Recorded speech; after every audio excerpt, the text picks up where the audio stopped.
Magandang araw sa lahat.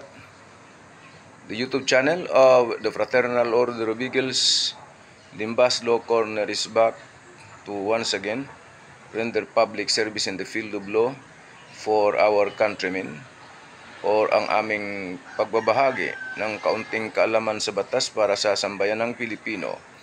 Brought to you by the Limbas Marangal Eagles Club of the Eastern Rizal Region 2. Ano ang pag-uusapan dito? Ito pangkaraniwan lang ito.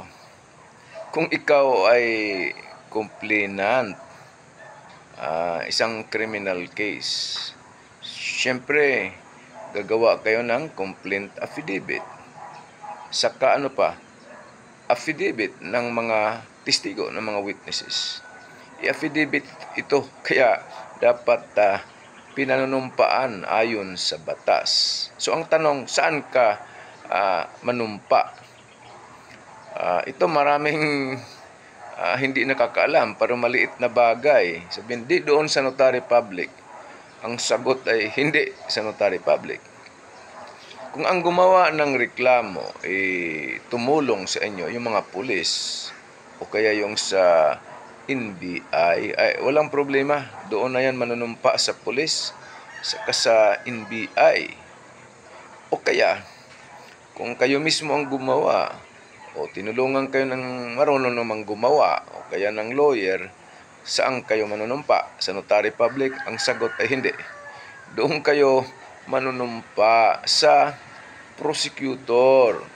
Halimbawa, i-file nyo yung kaso saan? Sa prosecutor ng Baguio City. Doon kayo manumpa. Ikaw, complainant, doon ka manumpa sa prosecutor ng Baguio City, pati mga testigo mo, doon kayo manumpa. Doon nyo pipirmahan yung affidavit ninyo. Okay? Hindi sa notary public. Pero may pagkakataon ba na pwede sa notary public? Meron din naman. Exception ito sa general rule. Anong nakalagay sa rules of court?